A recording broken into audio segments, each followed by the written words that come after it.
Aujourd'hui, au Yémen, il y a à peu près 1,2 million d'enfants qui vivent dans des zones de conflit actifs, y compris Hodeïda, Taiz, Haja et Saada, dans des zones qui connaissent des bombardements intenses et énormément de violence. Donc ces enfants continuent à être exposés à des violences extrêmes. Donc malheureusement, la situation pour les enfants au Yémen a vraiment assez peu changé depuis l'accord qui a été signé à Stockholm en décembre dernier. Depuis le mois de décembre, 8 enfants par jour ont été soit tués ou gravement blessés dans les violences liées à la guerre au Yémen. Et la plupart de ces enfants jouaient dehors avec leurs amis ou étaient en route vers l'école.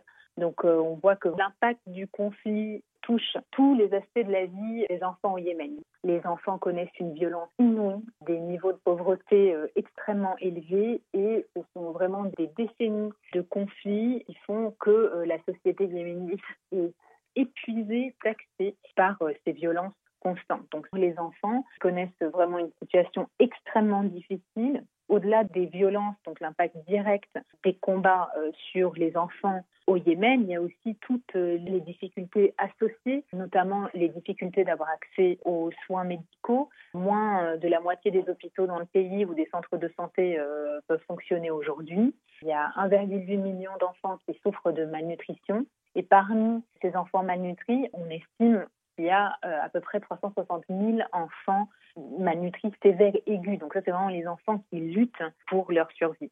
Donc vraiment, on voit là qu'il y a quand même d'immenses difficultés et d'immenses souffrances des enfants dans le pays.